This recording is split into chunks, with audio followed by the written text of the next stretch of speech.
வணக்கம் நண்பர்களே, நான் உங்கள் ஏகே. இன்னைக்கு நம்ம இந்த வீடியோவில் பார்க்க போகிற விஷயம் என்னன்னு கேட்டிங்கன்னா, பலவிதமான ரெஸ்லிங் ரூமர்ஸ், அப்டேட், ரிட்டர்ன்ஸ் அதை பற்றி என்ன தெரிஞ்சுக்கலாம். வாங்க நம்ம இன்றைக்கி வீடியோக்குள்ளே போகலாம்.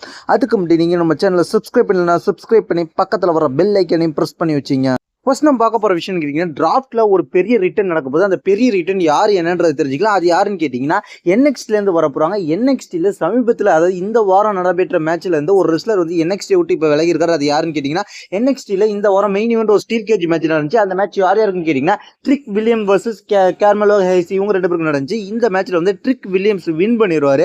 இதனால இந்த மேட்ச்சில் தோற்று போன கார்மெலோ ஹைஸ் வந்து என்ன பண்ணிருக்காருன்னு கேட்டிங்கன்னா, தன்னோட சோஷியல் மீடியாவில் ஒரு போஸ்ட் போட்டிருக்காரு. அந்த போஸ்ட்டில் என்ன சொல்லியிருக்காருன்னு கேட்டிங்கன்னா, அவர் வந்து உட்காந்துருக்கிற மாதிரி போஸ்ட் போட்டுட்டு எல்லாம் முடிஞ்சு போச்சு, நான் போக போகிறேன் அப்படின்ற மாதிரி சொல்லி அந்த போஸ்ட்டில் போட்டிருக்காரு. NXT டேக் பண்ணியிருக்காரு. இதன் மூலயமா அவர் NXTலேருந்து வெளில வர போகிறாரு. WWE டிராஃப்ட்டில் வந்து அவர் வந்து எதிர்பார்க்கலாம். அடுத்த நம்ம பார்க்க போகிற விஷயம் கேட்டிங்கன்னா, எஜ்ஜி என்கின்ற ஆடம் கோப்லாண்ட் AEW சேர்ந்த ரெஸ்லர். இவர் என்ன பண்ணியிருக்காருன்னு கேட்டிங்கன்னா, தன்னோட ரிட்டையர்மெண்ட் பிளானை இப்போ அறிவிச்சிருக்காரு. என்ன சொல்லியிருக்காருன்னு கேட்டிங்கன்னா, என்னோட ரெஸ்லிங் ஸ்கில்ஸை பார்த்துட்டு பல இளைஞர்கள் ரெஸ்லிங் பண்ண முன் வர வேண்டும் அப்படின்ற மாதிரி சொல்லியிருக்காரு. அது மட்டும் இல்லாமல், நான் ஒரு இடத்துல ஒட்டிக்கிட்டு இருக்கிற விரும்பலை, என்னோட சண்டை போடுற இளைஞர்கள் கூட நான் எதிர்பார்த்துக்கிட்டு இருக்கிறேன். அவங்களுக்கு நான் உதாரணமாக இருக்க வேண்டிய, என்னை பார்த்து அவங்க உற்சாகமாக சண்டை போடணும், அப்படிப்பட்ட நான் ஒரு ஃபீலை எதிர்பார்த்துக்கிட்டு இருக்கேன். கிட்டத்தட்ட நான் ரெஸ்ல் பண்ணுறதுக்கு இன்னும் 1.5 வருஷத்துக்கு மேலே ரெஸ்ல் பண்ணுறதுக்கு தயாராக இருக்கிறேன். அதுக்கப்புறம் காலம்தான் முடிவு செய்யும் என்னோட ரிட்டையர்மெண்ட்டை பற்றி. இப்போதைக்கு எனக்கு எந்தவித ரிட்டையர்மெண்ட் அறிவிப்பும் கிடையாதுன்ற மாதிரி சொல்லியிருக்காரு. இதன் மூலமாக நம்ம தெரிஞ்சுக்கிற வேண்டிய விஷயம் என்னன்னு கேட்டிங்கன்னா, எஜ்ஜு ரிட்டையர்மெண்ட், அதாவது எஜ்ஜு என்கின்ற ஆடம் கோப்லாண்ட் ரிட்டையர்மெண்ட் வந்து இப்போதைக்கு கிடையாது. கிட்டத்தட்ட 1.5 வருஷம் நம்ம வெயிட் பண்ணணும். 1.5 வருஷத்துக்கு அப்புறம் தான் அவர் வந்து யார் கூட மோதி ஃபைனல் ரிட்டையர்மெண்ட் கொடுக்க போகிறன்றதை நம்ம பொறுத்து தான் பார்க்கணும். AEW ஸ்டிங்க்கு எந்த அளவுக்கு ரிட்டையர்மெண்ட் ஸ்டேட்மெண்ட் பண்ணாங்களோ, அதே போல் இவங்களுக்கும் பண்ணுறதுக்கு அதிகபட்ச வாய்ப்பு இருக்குது. ஏன்னா அந்த அளவுக்கு AEW இவரை வச்சு நல்லாவே ஒர்க் அவுட் பண்ணுவாங்க. எனக்கு என்ன ஒரே வருத்தம்னு கேட்டிங்கன்னா, இவர் WWEயில் ஃபைனல் ரன் வந்து ஒரு சாம்பியன்ஷிப்போட ரன் பண்ணியிருக்கலாம். அப்படி கொடுக்காம WWE இவரை வந்து வெளில அனுப்பிட்டாங்க. என்னதான் நடந்தாலும் காலம்தான் பதில் சொல்லும்.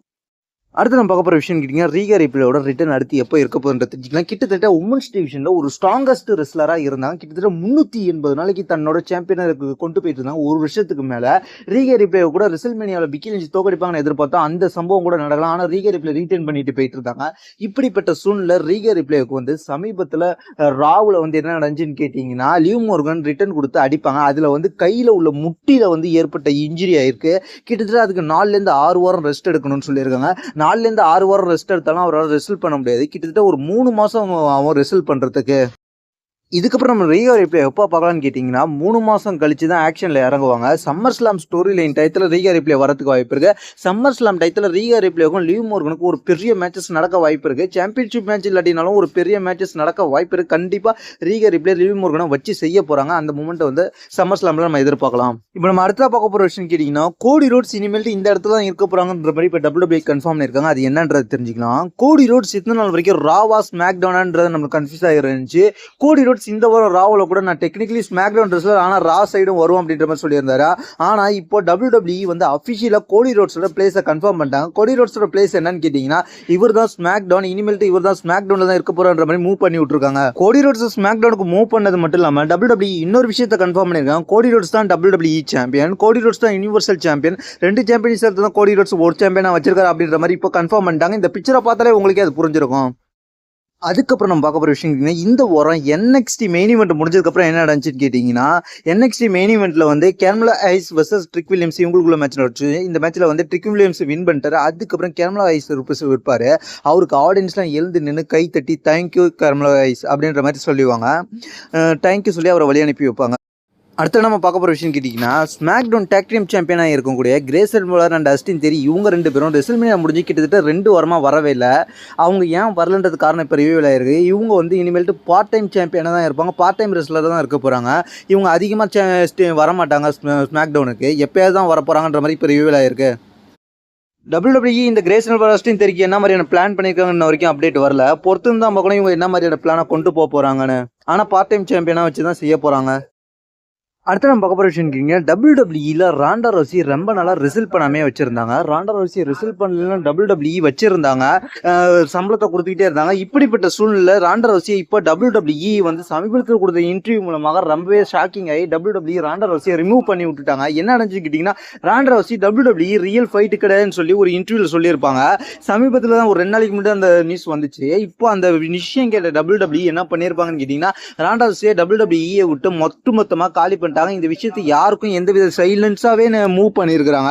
இப்போ டபிள்யூடபிள்யூஇ அஃபிஷியல்ல இருந்து ராண்டா ரவுசி கிடையாது, அதை நீங்க முதல்ல தெரிஞ்சுக்கணும். ராண்டா ரவுசி ரிமூவ் பண்ணிட்டாங்க. அடுத்து நான் பார்க்க போகிற விஷயம் கேட்டிங்கன்னா, சாமஸ் டபிள்யூடபிள்யூஇக்கு சமீபத்தில் ரிட்டன் கொடுத்துருப்பாரு. ரிட்டன் கொடுக்கும்போது அவரோட ஷேப்பை பார்த்து நிறைய பேர் கிண்டல் பண்ண ஆரம்பிச்சிட்டாங்க. அதுக்கு சாமஸ் பதில் கொடுத்துருக்காரு. சாமஸ் உண்மையிலேயே ஒரு டபிள்யூடபிள்யூஇல ஒன் ஆஃப் த ஃபிட்னஸ் ரெஸ்லரு கூட சொல்லலாம். ஏன்னா அவர் யூடியூப் சேனல்லாம் வச்சிருக்காரு. அதில் பார்க்கல ரொம்ப ஃபிட்னஸ் ஒர்க் அவுட்ன்ற மாதிரி வீடியோலாம் போட்டுக்கிட்டு இருப்பாரு. அப்படிப்பட்ட சாமஸ் இப்போ பார்த்தா ராவில் பார்த்தா 90 போயுமா வந்துருக்காரு. அவரு அதுக்கு என்ன விதமான பதில் கொடுத்துருக்காருன்னு கேட்டிங்கன்னா, ஜஸ்ட் 1 போன் பிக் போன் ஆயிருச்சு அப்படின்ற மாதிரி சொல்லி அவர் வந்து ட்விட்டரில் ட்வீட் பண்ணியிருக்காரு. ரசிகர்கள் அவரை இப்போ கிண்டல் பண்ணிக்கிட்டு இருக்காங்க, ஜஸ்ட் பிக் போன் அப்படின்ற மாதிரி. ஏன் இப்படி ஆயிடுச்சுன்னு கேட்டிங்கன்னா, சாமஸ் லாஸ்ட் 1 இயராக எந்த ஒரு ஒர்க் அவுட்டும் பண்ணியிருக்க மாட்டார் போல. ஏன்னா அவர் வந்து ரெஸ்லிங் பண்ணுறதே விட்டு ஒதுங்கி இருந்தார். இப்போ திடீர்னு டபிள்யூடபிள்யூஇ புக் பண்ணோன்னே அவர் வந்து அவசரமாக வந்திருக்காரு. கூடிய சீக்கிரத்தில் அவரோட தன்னோட ஃபிட்னஸை நிரூபிப்பார்ன்ற மாதிரி நம்ம எதிர்பார்க்கலாம். அடுத்து நான் பார்க்க போகிற விஷயம் கேட்டிங்கன்னா, கோடி ரோட்ஸ்க்கு கிடைச்ச மிகப்பெரிய கிஃப்ட்டு அது என்னன்றது தெரிஞ்சுக்கலாம். ரெஸ்ல்மேனியா 40ல் கோடி ரோட்ஸ் சாம்பியன்ஷிப்பை வின் பண்ணதுக்கப்புறம் பேக் ஸ்டேஜில் ட்ரிபிள் ஹெச் வந்து கோடி ரோட்ஸு கை கொடுத்து செலிப்ரேஷன் பண்ணிவிட்டு ஹக் பண்ணிவிட்டு ஒரு கிஃப்ட் கொடுப்பாரு. அந்த கிஃப்ட் என்னன்னு கேட்டிங்கன்னா, அதை வந்து பிரித்து பார்த்துருப்பாரு கோடி ரோட்ஸ் அந்த கிஃப்ட்டை பிரிக்கும் போது அதில் என்ன இருந்துச்சுன்னு கேட்டிங்கன்னா, உள்ள ஒரு பிளாக் கலர் பாக்ஸ் இருந்துச்சு. ஒயிட் கலர் ஃபஸ்ட்டு அந்த பிளாக் கலர் கவரை பிரிச்சுன்னா ஒயிட் கலர் பாக்ஸ் இருந்துச்சு. அந்த ஒயிட் கலர் பாக்ஸை ஓப்பன் பண்ணவே பிளாக் கலர் பாக்ஸ் இருந்துச்சு. அந்த பிளாக் கலர் பாக்ஸில் என்ன இருந்துச்சுன்னு கேட்டிங்கன்னா, வாட்ச் இருந்துச்சு. இந்த வாட்ச் என்ன வாட்ச்னு கேட்டிங்கன்னா, ரோலக்ஸ் வாட்ச். கிட்டத்தட்ட அந்த வாட்சோட மதிப்பு என்னன்னு கேட்டிங்கன்னா, அது வந்து என்ன எடிஷன் கேட்டிங்கன்னா, கோல்டு எடிஷன். அந்த வாட்சோட மதிப்பு $20,000. அந்த வாட்சோட மதிப்பு $20,000 இருந்தாலும் அந்த வாட்ச் முக்கியமான கோடி ரோட்ஸ் வாழ்க்கையில் மிக முக்கியமான வாட்ச். என்ன நடந்துச்சுன்னு கேட்டிங்கன்னா, கோடி ரோட்ஸோட அண்ணன் டஸ்டி ரோட்ஸ் கோடி ரோட்ஸை வந்து ஆக்டிங் ஸ்கூலில் சேர்க்கறதுக்காக அந்த வாட்சை அடகு வச்சு தான் சேர்த்துருக்குறாங்க. அப்படிப்பட்ட சூழ்நிலையில் அந்த வாட்சை வந்து மீண்டும் டபிள்யூடபிள்யூஇ கோடி ரோட்ஸுக்கு வாங்கி கொடுத்துருக்குறாங்க. இப்படி ஒரு கிஃப்ட் கிடைக்கும் கோடி ரோட்ஸ் எதிர்பார்த்துருக்க மாட்டாரு. இந்த வாட்சோட மதிப்பு செகண்டரி மார்க்கெட்டில் 16 லட்சம் கொடுத்து டபிள்யூடபிள்யூஇ வாங்கி கோடி ரோட்ஸுக்கு கொடுத்துருக்காங்க. நான் பார்க்க போகிற விஷயம் பிளட் லைனில் மீண்டும் ஒரு புதிய மெம்பர். பிளட் லைனில் சமீபத்தில் ஒரு புதிய மெம்பர் வந்திருக்காரு. அவர் டொமேட்டோ டேங்கோ. அவர் மட்டும் இல்லாமல் மீண்டும் ஒரு புதிய மெம்பரை டபிள்யூடபிள்யூஇ கொண்டு வர போகிறணும் அப்படின்ற மாதிரி இப்போ ஒருத்தர் சொல்லியிருக்காரு.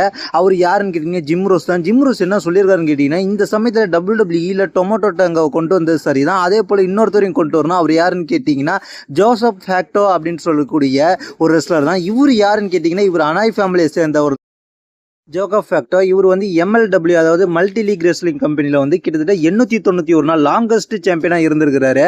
இப்படிப்பட்ட ஜோசப் ஃபேக்டோ தான் இப்போ WWE வந்து ரெக்யூட் பண்ணணுன்ற மாதிரி சொல்லப்படுகிறாங்க. கூடிய சீக்கிரத்தில் இவர் ரெக்யூட் பண்ணால் இவரை வந்து ட்ரைபிள் சீஃபாக இப்போ செயல்பட்டுக்கிட்டு இருக்க ட்ரைபிள் சீஃப்னு சொல்லி கொண்டு இருக்கிற சோலோஸ்காவுக்கு கீழே டொமேட்டோ டேங்கோ அதுக்கப்புறம் ஜோசப் ஃபேக்டோ இவங்க தான் வந்து புதிய பிளட் லைனாக செயல்பட்டுக்கிட்டு இருப்பாங்க. ரோமட்ரிக்ஸ் வர்ற வரைக்கும் சோலோஸ்காவுக்கு கீழே இவங்க செயல்பட்டுக்கிட்டு இருப்பாங்க. அதுக்கப்புறம் தான் ஆட்டம் வேற லெவலில் போயிட்டு இருக்கும். பிளட் லைனை இப்போ WWE வேற லெவலில் கொண்டு போகிறதுக்கு இந்த மாதிரியான ரூமர்ஸ்லாம் வந்துகிட்டு இருக்கு. இதை பற்றி உங்களுடைய கருத்து கீழே உள்ள கமெண்ட்ஸ் பண்ணுங்க. தேங்க்ஸ் ஃபார் வாட்சிங்.